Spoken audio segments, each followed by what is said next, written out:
amigos, vamos falar de Paulo.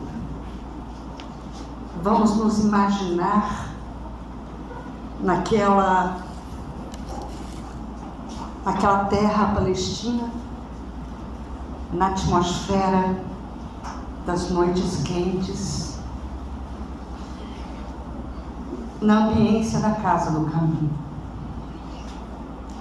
Hoje nós falaremos de Paulo, o arauto do Evangelho, o vaso escolhido. E falaremos em nossa abordagem sobre os bastidores emocionais dessa história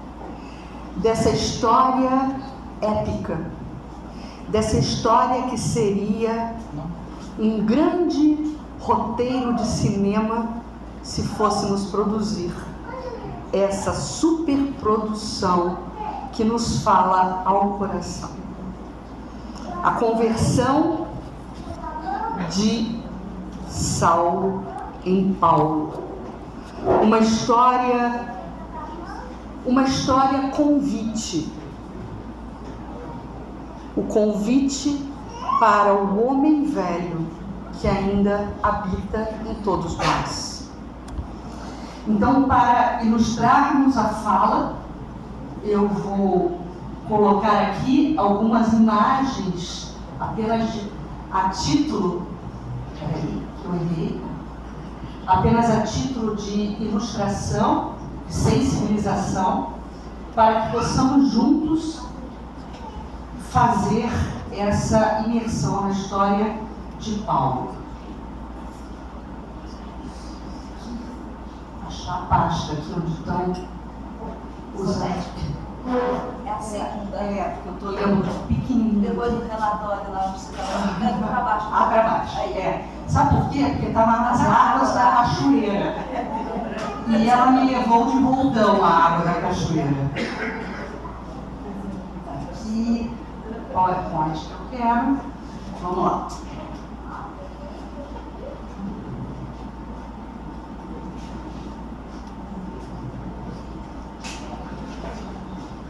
Senhor, o que queres que eu faça?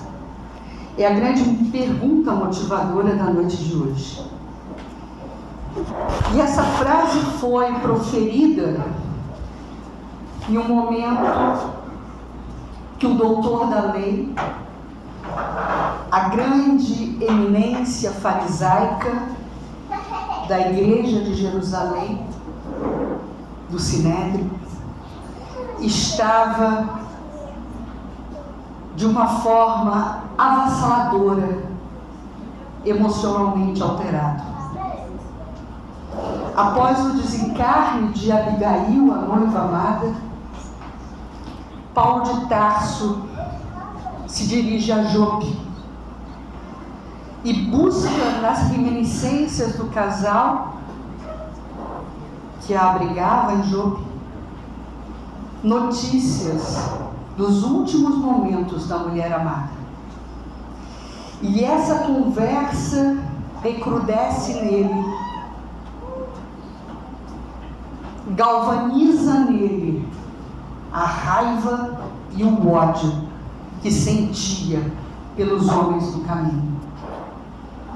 Paulo de Tarso, aturdido com a desencarnação de Abigail, culpado intimamente, se sentindo culpado intimamente pelo assassinato de Estevão, que ele teria sido esse agente para o assassinato de Estevão, diante do Sinédrio impassível.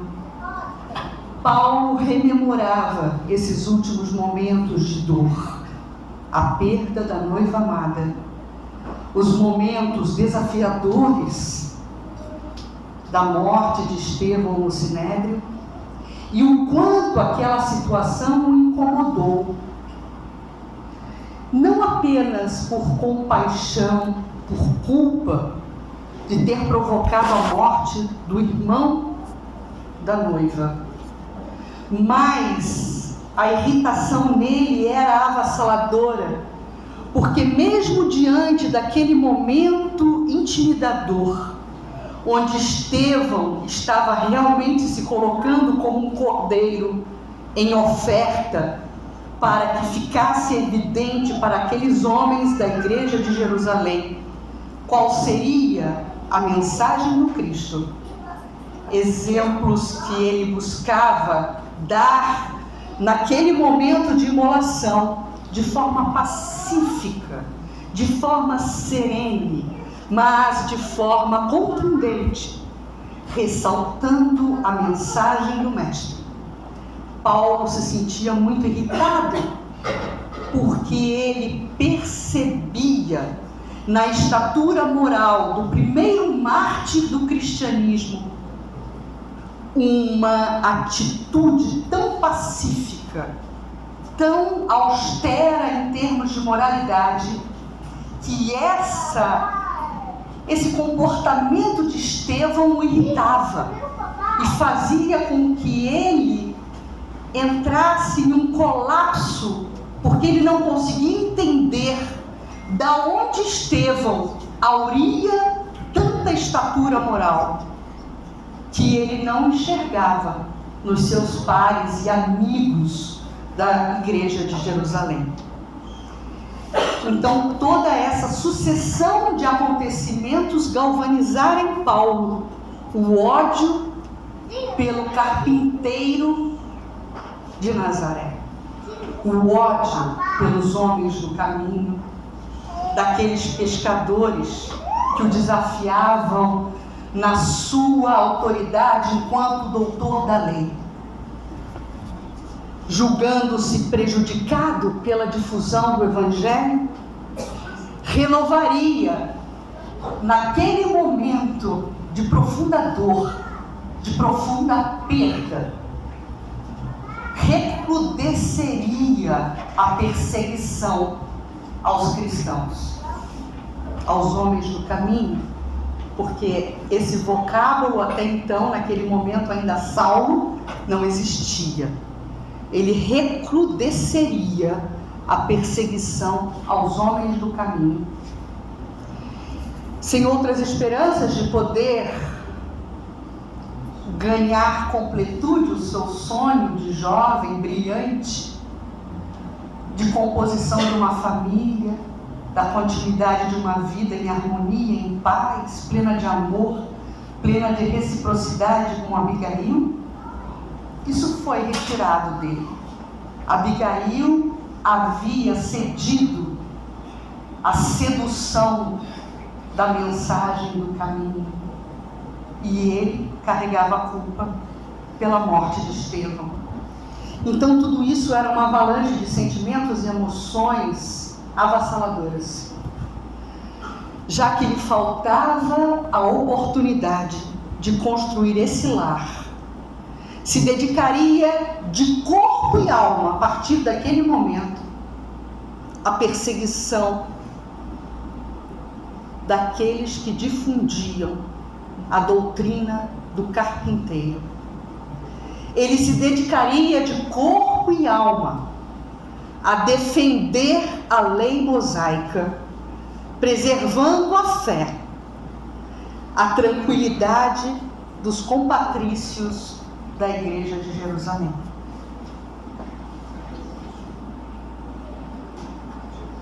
Empregaria a soledade da existência nas lutas que ele, naquele momento, enceguecido pelo ódio, ele enxergava e reputava como sagradas ao serviço de Deus. E aí, meus irmãos, a gente se pergunta: teria o Mestre Jesus se enganado em relação a Saulo? Foi uma aposta equivocada do Mestre em ter como possível figura divulgadora do Evangelho o orgulhoso Saulo de Tarso? Ele teria errado na eleição de Paulo como um vaso escolhido? Como poderia essa estratégia superior ser designada a um doutor da lei com sanha de vingança, ser, dentro dessa composição emocional, um servidor do Evangelho, um trabalhador do Cristo. É curioso pensarmos isso. Jesus se equivocou?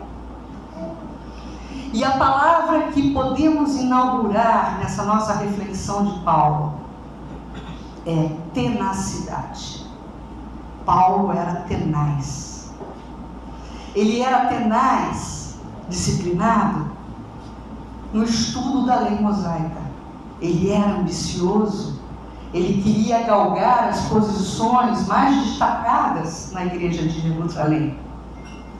E essa tenacidade, que não deixa de ser uma virtude, estava direcionada para situações da matéria, para valores do mundo. Mas a palavra que podemos elencar como simbólica de Paulo, nessa abertura dessa nossa reflexão, é tenacidade.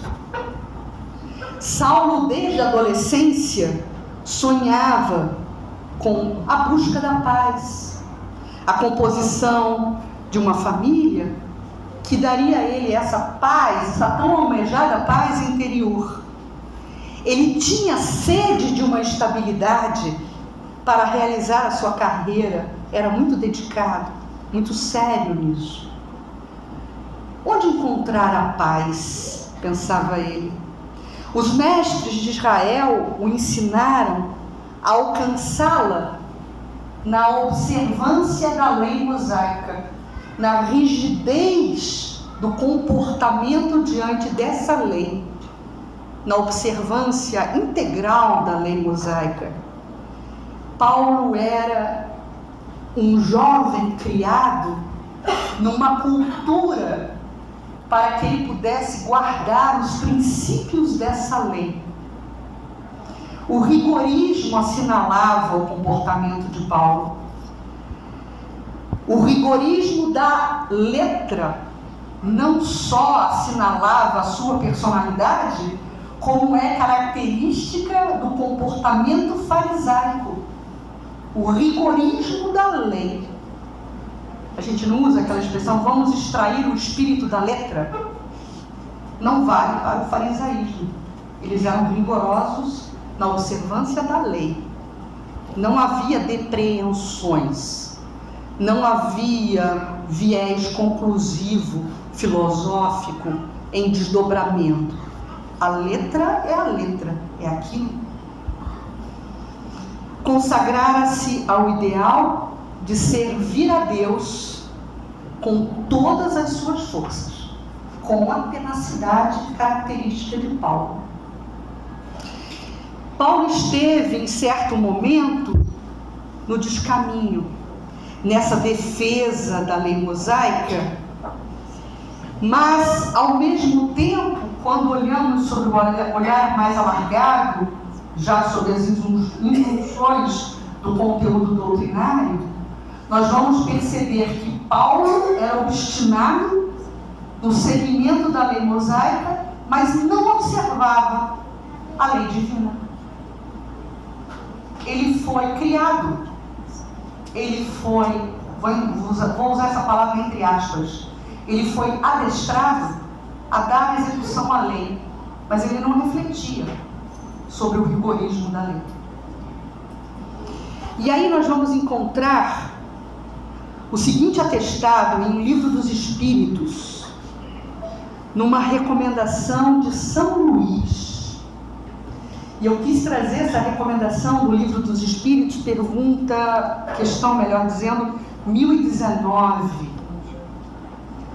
que resume muito o obstáculo que Saulo conseguiu vencer. Dizem os amigos espirituais: todos vós, homens de fé e de boa vontade,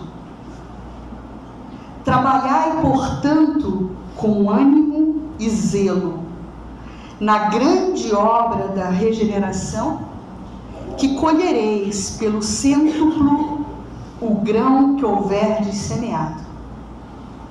Ai dos que fecham os olhos à luz, preparam para si mesmos longos séculos de trevas e decepções. Ai dos que fazem dos bens deste mundo a fonte de todas as suas alegrias. Terão que sofrer privações muito mais numerosas do que os gozos de que desfrutaram. Ai, sobretudo, dos egoístas, não acharão quem os ajude a carregar o fardo de suas misérias. Livro dos Espíritos, questão 1019. E aí, quando nós recorremos à memória e fazemos uma varredura na biografia de Paulo, nós vamos entender que Paulo passa por fases bastante distintas em sua vida. Fase 1, o grande e proeminente doutor da lei da Igreja de Jerusalém. Fase 2, após o encontro da estrada de Damasco, onde Paulo passa a ser aprendiz dentro de uma nova visão de mundo. Fase 3, o trabalhador que se coloca na posição de seara de trabalho. Fase 4, o mensageiro do Cristo. Os 3 mundos desse elemento robusto, dessa rocha do Evangelho, nos traz um arcabouço moral e intelectual de um jovem doutor da lei, mas que também trazia consigo um patrimônio cultural e político difícil de ser reunido em uma só pessoa. E a gente vai exemplificar esse atestado. Os 3 mundos de Paulo. Paulo de Tarso, influenciado pela cultura de Tarso, que vivia uma vizinhança com a filosofia grega, os mestres gregos, que comentavam a verdade secreta, a verdade da filosofia, a verdade das antigas civilizações. Paulo nasceu em Tarso, que era, naquele momento, capital da Cilícia, um importante centro mercantil e intelectual do mundo, entre os anos 5 e 10 da era cristã. Tarso era uma cidade muito importante entre esses anos 5 e 10 da era cristã. No momento da circuncisão, hábito do povo hebreu, Paulo recebe o nome de Saulo. Ele fazia parte, em Tarso, de uma família judaica da tribo de Benjamim.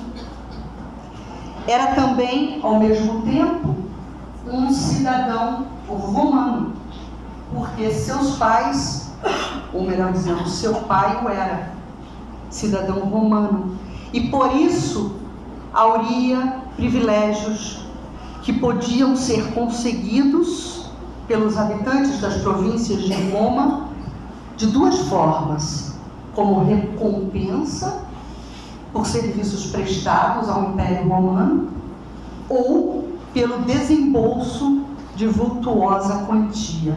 Sabe-se que Paulo, por conta do pai, por conta da família, carregava o título de cidadão romano, e por conta disso disso várias benesses. Ele era fariseu e teve como preceptor, como professor, como mestre, o rabino Gamaliel. Nos primeiros anos, ele frequentou a sinagoga, onde aprendeu nos textos sagrados até aritmética. Então, os 3 mundos de Paulo davam a ele essa estatura cultural, esse patrimônio cultural e político difícil de ser encontrado num indivíduo, difícil de ser reunido em uma única só pessoa. Ele ganha, após esse momento psicológico avassalador, e aliás, ele não só ganha, como ele provoca, a partir de uma reunião que ele pede aos doutores da lei na igreja de Jerusalém. Ele convoca essa reunião, ele pede para se compor essa reunião, e nessa reunião ele pede um salvo-conduto para prender Ananias e todos os cristãos. Lembram que eu falei? Ele estava naquele momento psicológico de querer recrudescer a perseguição que os cristãos primeiro já sofriam. Mas Paulo se imbui de agora eu vou estrangular, agora eu vou recrudescer essa perseguição. E aí ele pede autorização para empreender essa busca por Ananias. Ele interroga no sinédrio, após a aquiescência dos seus pares da igreja de Jerusalém.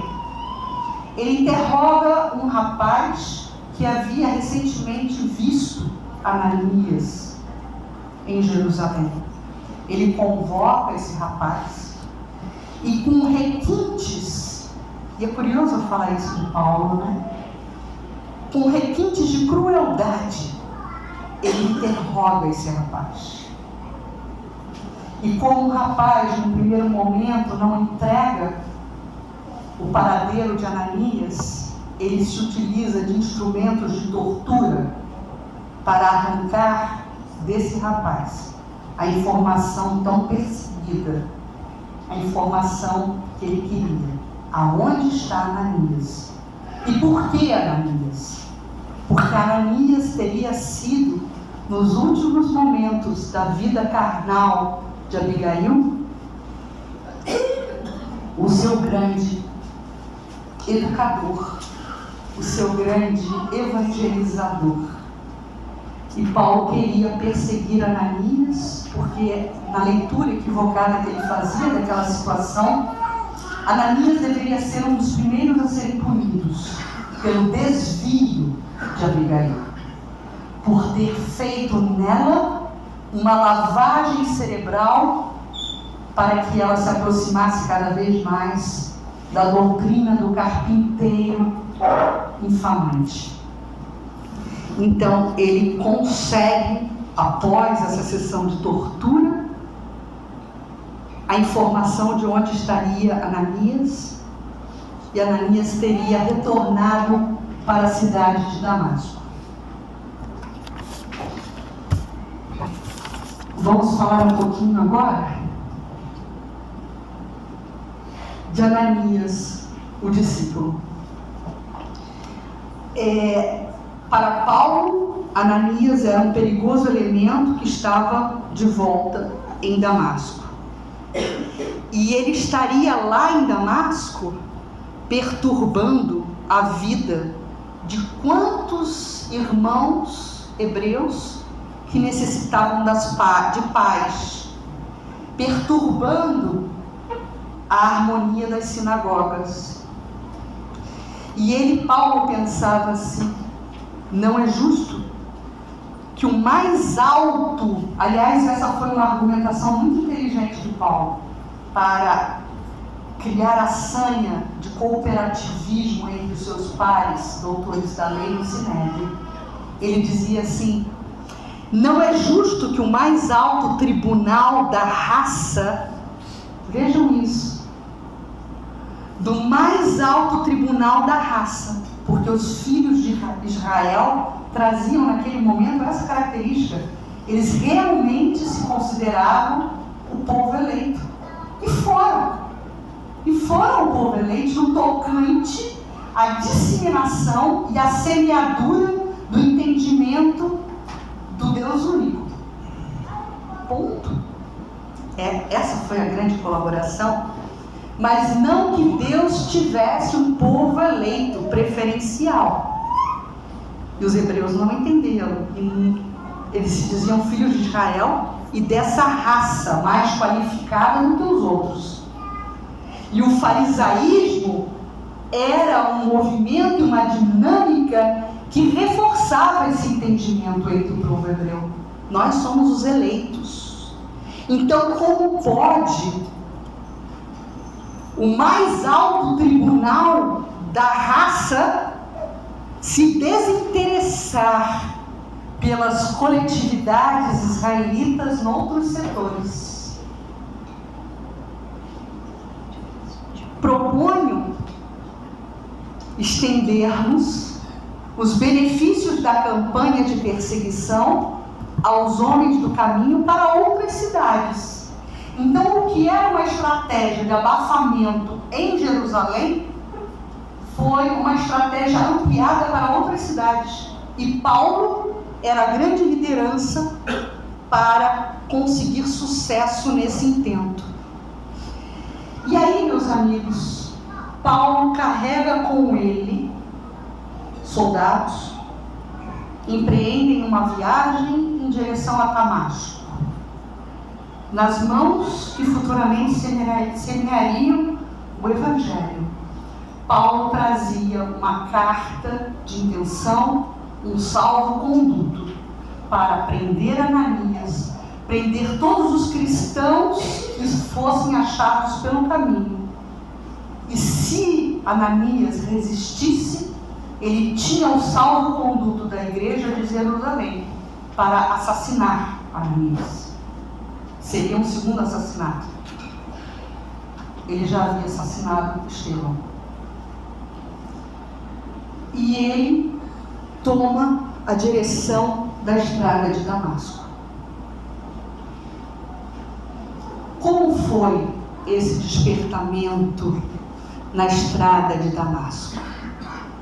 Quais foram os momentos mentais de Paulo que precederam esse grande encontro transformador? O mistério da dor e dos destinos diferenciais crivava de enigmas o coração inquieto de Saulo. Sombrias indagações rondavam aquele exímio doutor da lei. Ele não tinha noção da reencarnação. Ele não tinha noção com isso noção da justiça divina, porque nós só ganhamos noção da justiça divina se entendemos a reencarnação. Como acreditar em justiça divina se nós não trabalhamos com a hipótese da reencarnação? Paulo não tinha condição de se avizinhar a essa ideia da justiça divina. Entretanto, pensava ele, aqueles adeptos do carpinteiro crucificado, apesar de toda a perseguição, apesar de toda a pressão, esses adeptos do carpinteiro crucificado, eles ostentavam uma serenidade qual Estevão apresentara no Sinédrio, quando foi chamado para o inquérito. Eles apresentavam uma serenidade que para Paulo era totalmente desconhecida. Os valores espirituais de Estevão ecoavam ainda na lembrança de Paulo e lhe infundiam assombro. Como pode um homem ser tão firme na sua fé? Recordava os amigos eminentes do Sinédrio e não encontrava neles nenhum tipo de ressonância com essa estatura moral verificada em Estevão. E isso o perturbava. Paulo, nesse momento, vamos imaginar a cena, Paulo nesse momento está na estrada de Damasco, absorto com essas ideias, cavalgando sol a pino. E de repente acontece o grande encontro. Paulo visualiza a luz intensa que se projeta sobre ele. Os soldados o cercando em comboio de segurança, e Paulo se vê de repente impactado com aquela luz, com aquela presença, com aquela irradiação, com aquela psicosfera que o avassala. E quando Paulo arria do cavalo, quando ele tomba ao chão, ele pergunta assim: quem sois vós, Senhor? E esse momento, para o estudioso mais desatento, passa. Mas para o estudioso mais atento, não deve passar despercebido. O grande doutor da lei da igreja de Jerusalém, respeitadíssimo Saulo de Tarso, fariseu, chefe daquela missão, tombado ao chão diante da luz, pergunta: quem sois vós, Senhor? É um fato de grande estranheza, porque doutor da lei nenhum se referia a ninguém, com exceção dos seus pais, como Senhor. Naquele momento, o nosso amigo Paulo recuperava a sua memória espiritual. Dentro dele eclodia o chamado. E ali se chancelava o encontro. E o diálogo continua. Eu não sei se eu ilustrei, agora estou na dúvida. O diálogo continua. Saulo, Saulo, por que me persegues? Você é meu trabalhador. Recobra, é como se Jesus estivesse apelando: recobra a tua consciência, enxerga a tua magnitude. Você, meu irmão, foi preparado para um outro tipo de ofício, para um outro tipo de missão. Saulo, Saulo, por que me persegues? Saulo, Saulo, por que me persegues? Trazendo para a atualidade. Por que somos coniventes com a pobreza? Por que me persegues? Por que somos coniventes com a dor alheia, sem oferta de apoio, sem oferta de suporte? Paulo, Paulo, por que me persegues? Somos coniventes com a loucura humana em busca de posses materiais. Saulo, Saulo, por que me persegues? Entendem? Jesus nos pergunta isso o tempo inteiro. Por que me persegues? Por que, tendo condição de agir diferente, agimos em complacência com os apelos do que está contrário à lei?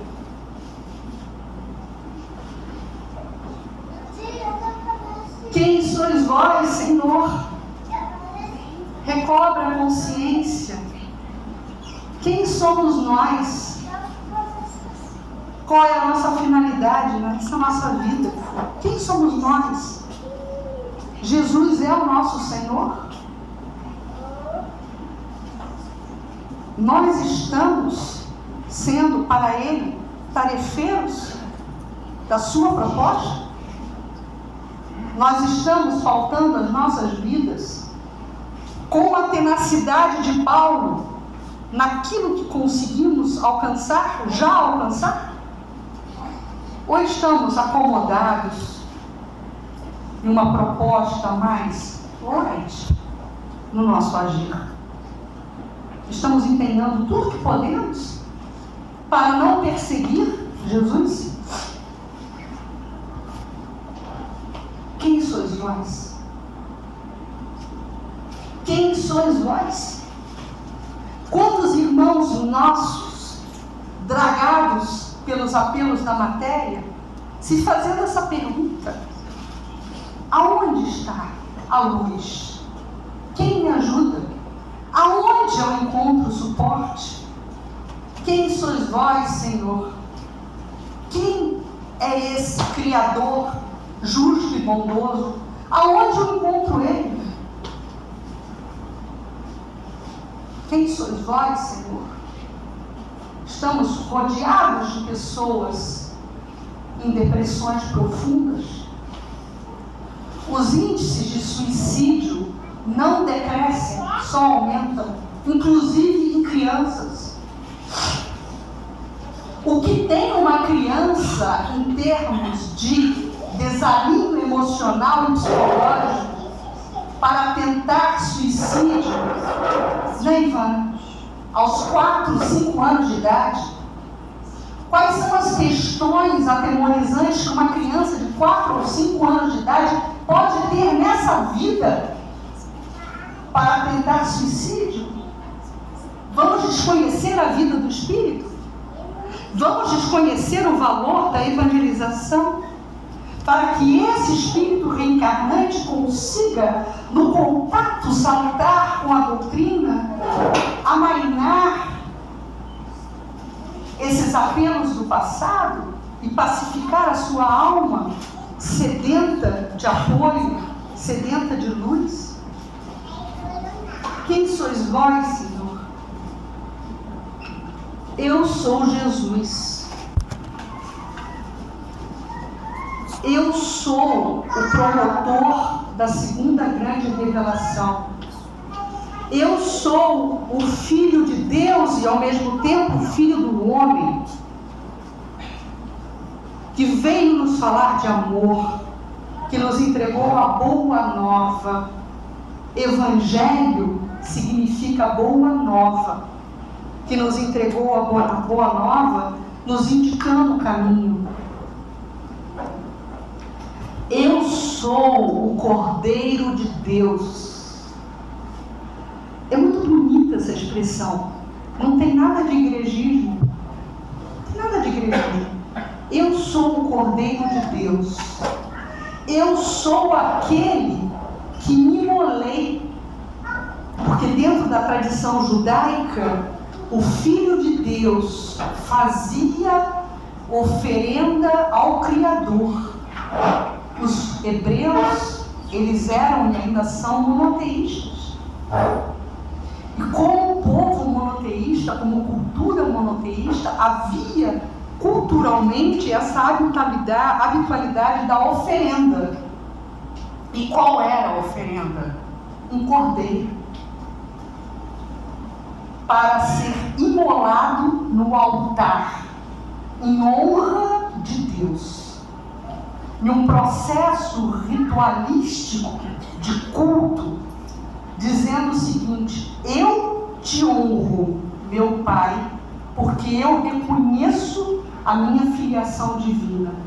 E para isso, e para demonstrar isso, eu imolo um cordeiro em tua homenagem. Jesus foi o Cordeiro de Deus. Entendem isso? Ele se colocou como Cordeiro para revelar ao mundo um novo entendimento dessa relação de filiação divina. Não mais um Deus punitivo, que era o entendimento até então. Não mais um Deus que necessitava de oferendas, mas um Deus que preferia não ouvir irmão hebreu dizer ao outro raca, porque eles se utilizavam dessas expressões, dessa expressão raca, para repudiar o irmão mais próximo quando havia uma desavença. E Jesus chegou a falar isso. Não adianta dizer raca para o seu irmão e em seguida fazer a oferta no templo. É uma atitude esvaziada, não faz sentido a oferta. Melhor não dizer raca para o seu irmão. Não vim destruir a lei, mas cumpri-la. Cumpri-la em essência, não na letra, mas na essência do Antigo Testamento. Cumprir a letra, dar-lhe seguimento, dar-lhe veracidade. Eu sou Jesus. Eu sou Jesus. A inocência de uma criança que nos compete cuidar, que nos compete orientar, que nos compete sim estimulá-la desde a tenra idade para a evangelização na casa espírita. Não tem essa de dizer, não, eu sou democrático.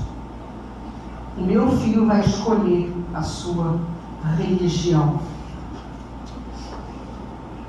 Mas o seu filho precisa travar contato com a doutrina espírita, porque naquele momento, nesse momento em tão tenra idade, ele ainda não tem condição decisória. Você oferta o pão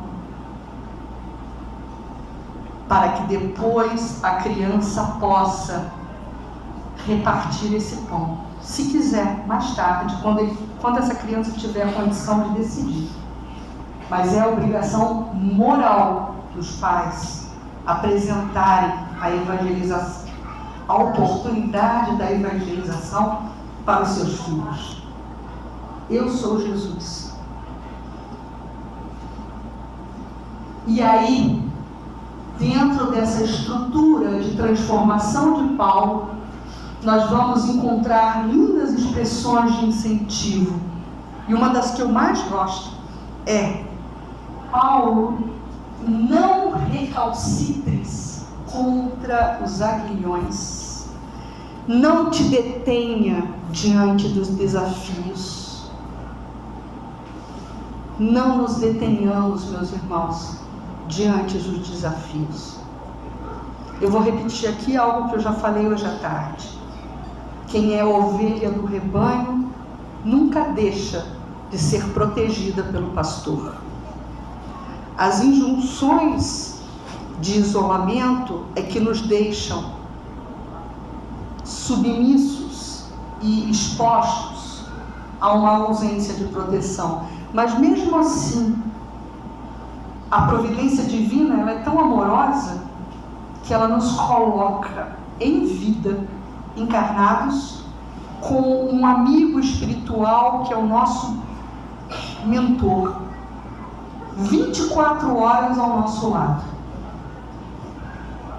Nós é que perdemos, às vezes, a conexão com esses amigos benfeitores espirituais.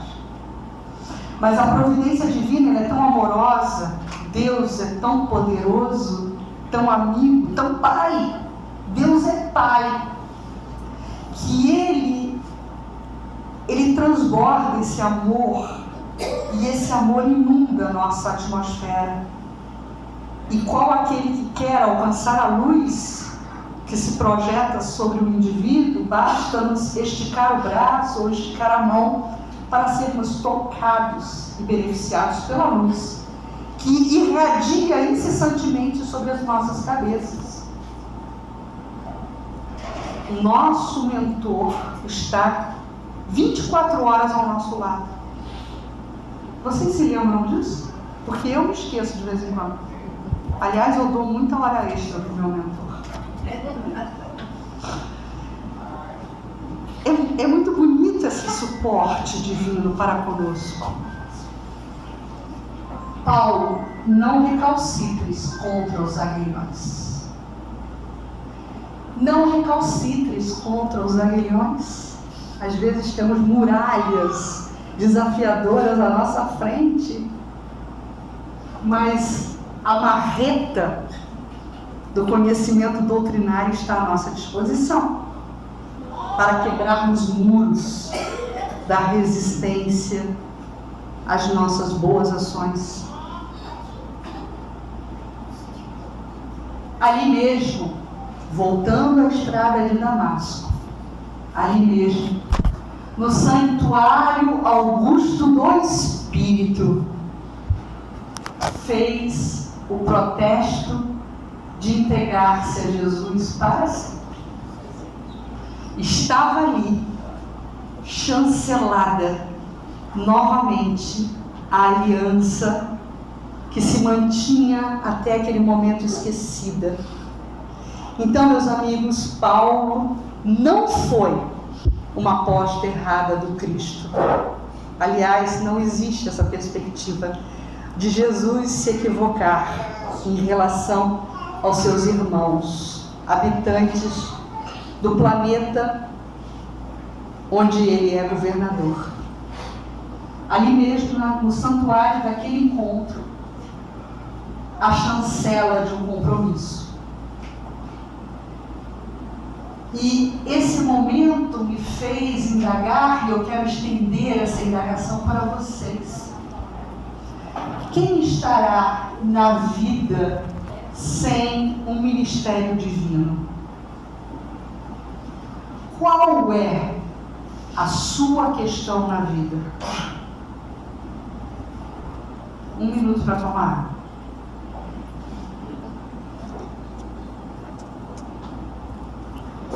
Qual é a sua questão? Todos nós temos uma questão que prevalece. Quem estará na vida sem o ministério divino? Ninguém. E suposto, qual é a tua questão? Qual é a tua questão? Qual é o principal obstáculo que você precisa vencer? Se a gente não parar para pensar nisso, corremos o risco de dar um direcionamento errado à nossa encarnação. Concorda comigo? Qual é a tua questão? Sermos espíritos melhores é muito generalista e pouco assertivo. Vamos aproveitar a nossa encarnação? Existe uma fila quilométrica do outro lado querendo reencarnar. E às vezes nós ficamos por aqui sem nos perguntarmos qual é a minha questão na vida. Vamos otimizar esse momento na nossa trajetória espiritual, sabendo que temos tudo para dar certo?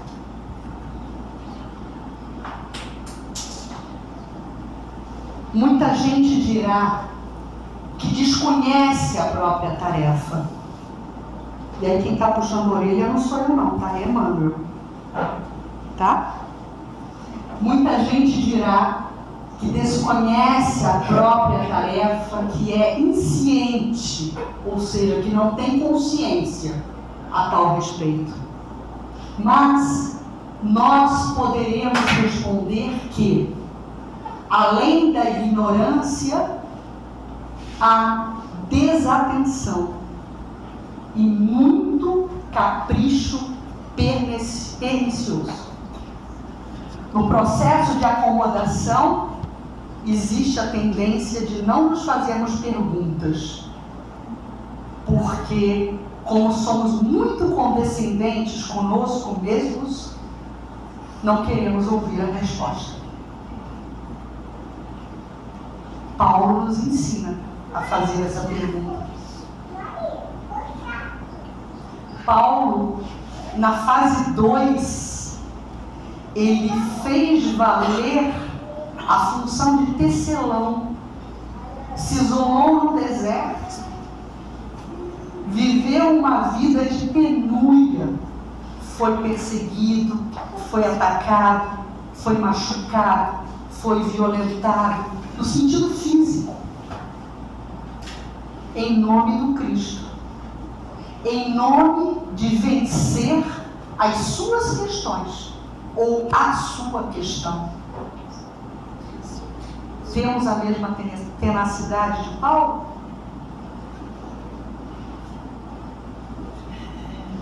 Paulo foi muito mais que um predestinado.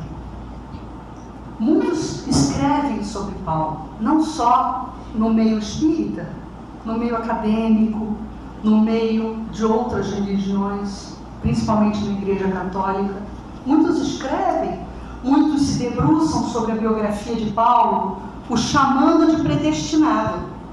Mas Paulo foi muito mais que um predestinado. Paulo foi um realizador que trabalhou diariamente para a luz. Não adianta ser predestinado, tem que realizar. Não adianta ter virtude, tem que colocar a virtude em ação. Não adianta ter conhecimento, tem que usar o conhecimento em seu favor e em favor do próximo. Simples assim. E a gente sempre cai nessas permissões conosco mesmo. Quando a gente ouve Emmanuel, quando a gente busca as intenções de Emmanuel ao escrever a obra Paulo Estevão, nós vamos encontrar o seu objetivo desse magnífico, amoroso, querido amigo espiritual, divulgando, aclarando o objetivo de escrever a obra. Ele diz, vou ler aqui para vocês: entre Saulo e Jesus havia um abismo que o apóstolo soube transpor em decênios de luta redentora e constante. Demonstrá-lo, vejam a intenção do autor, demonstrá-lo para o exame do quanto nos compete em trabalho próprio, a fim de ir ao encontro de Jesus, é o nosso objetivo. Emmanuel está dizendo para a gente que ele quis escrever a obra para dizer que todos nós temos a mesma competência, a mesma capacidade de transformação do homem velho em nós, como Paulo de Tarso fez.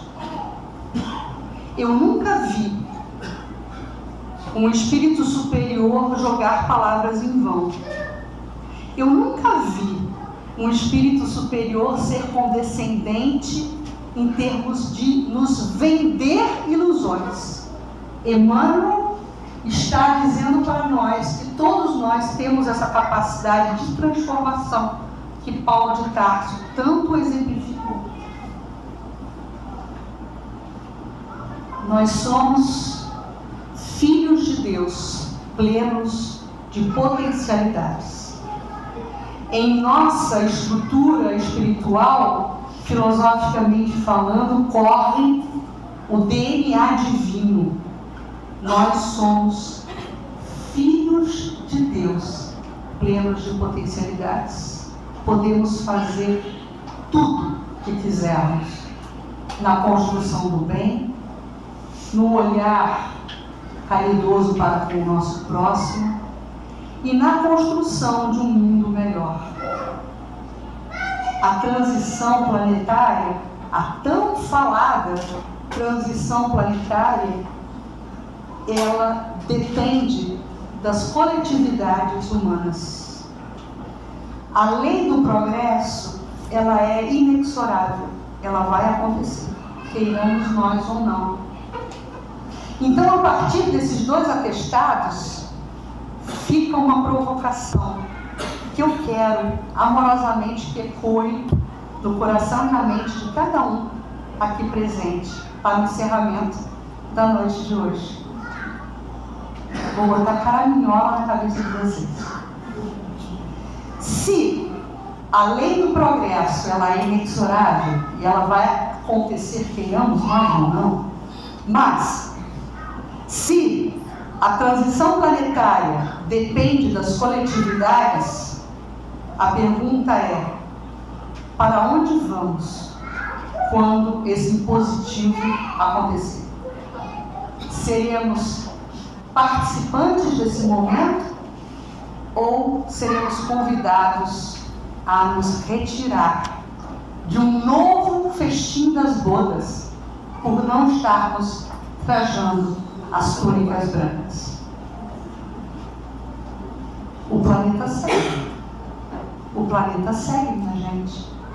Ficaremos na cauda do cometa ou vamos continuar nesse planeta, nesse lindo planeta azul, ofertado com tanta amorosidade de Deus e do nosso governador planetário a todos nós?